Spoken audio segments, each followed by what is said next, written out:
सांगायचं म्हटलं तर 2023 साली ही संस्था आपल्या सातारा जिल्ह्यामध्ये रजिस्टर झाली.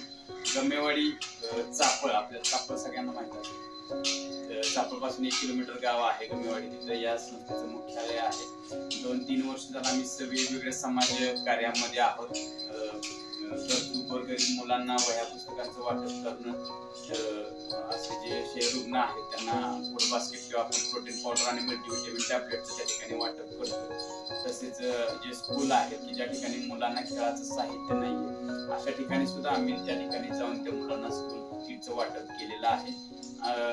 एकदम दुर्गम भागामध्ये, आता आपला हा भाग एकदम दुर्गम आहे, अशा ठिकाणी की त्या ठिकाणी मुलींची संख्या जास्त आहे. त्या मुलींना मासिक पाळीच्या संदर्भामध्ये किंवा काय अजूनही अज्ञान आहे, त्या ठिकाणी सुद्धा जाऊन आम्ही त्या ठिकाणी त्यांना सॅनिटरी पॅडचं वाटप केलेलं आहे, त्यांना त्याविषयी जागृती केलेली आहे. अशा काही शाळा होती की त्या ठिकाणी लेडीज शिक्षकच नव्हते आणि त्या मुलींना काय सांगायचं म्हटलं तर त्यांना फार वेगळं वाटायचं. दुर्गम भाग आहे की ज्या ठिकाणी रेंज सुद्धा येत. अशा ठिकाणी मागील वर्षी आम्ही या संस्थेच्या मार्फत कार्यक्रम घेतलेला, त्याच्यामध्ये ती जनजागृती केलेली आहे. अशा प्रकारे या संस्थेचे कार्य, या संस्थेचा अध्यक्ष म्हणून मी विनोद माने म्हणून कार्य करतो. या संस्थेचे उपाध्यक्ष म्हणून त्या ठिकाणी माझी पत्नी अश्विनी जाधव हे काम करतात आणि खजिनदार म्हणून मंदा माने या ठिकाणी काम करतात आणि इतर सदस्य आहेत ते वेगवेगळ्या ठिकाणी आमच्या संस्थेच्या मार्फत त्या ठिकाणी कार्य करत असतात. अशी आमच्या संस्थेची ओळख आहे.